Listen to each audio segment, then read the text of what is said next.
Moi, ça me fait rigoler. Quand il commence à l'entame, qui dit nous n'avons que commentaire à faire sur les propos des différents responsables des nations qui ont réagi. Et en même temps, quand on regarde... sur les propos du président Macron. On retranscrit, oui, on retranscrit en même temps c'est même verbatim, on est à un peu plus de 20 lignes. Un peu plus de 20 lignes, je ne crois pas qu'il s'est limité à la seule phrase.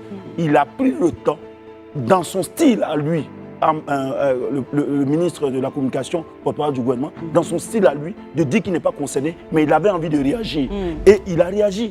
Il a réagi longuement. Quand on regarde, tous les propos, c'est jusqu'à 21 lignes. Ça veut dire qu'il avait beaucoup de choses à dire. Et sûrement, puisqu'il est porte-parole du gouvernement, le gouvernement avait beaucoup de choses à dire sur la question.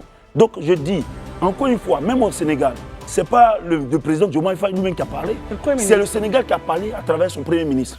Donc, peu importe que ça soit X ou Y personnalité dans un État qui réagit, ce que nous on attendait et ce qu'on a eu finalement de la Côte d'Ivoire, c'est que les États africains puissent réagir. Et moi, quand je vous parle des États africains, je vois notre système politique. Donc, si que ce soit le président Ouattara lui-même qui parle, ou que ce soit le porte-parole qui parle, au moins la Côte d'Ivoire aujourd'hui a donné une position. Il ne faudrait pas qu'on mélange. Hier, dans l'esprit, dans l'intention des gens, c'était pour dire aux gens que nous, la Côte d'Ivoire, comme si ça ne nous intéressait pas. Mais si Ouattara ne réagit, vous dites que Ouattara ne doit pas, ça ne l'intéresse pas de réagir, et que finalement son porte-parole réagit, le président Ouattara réagit, où est la différence? Très bien. Écoutons...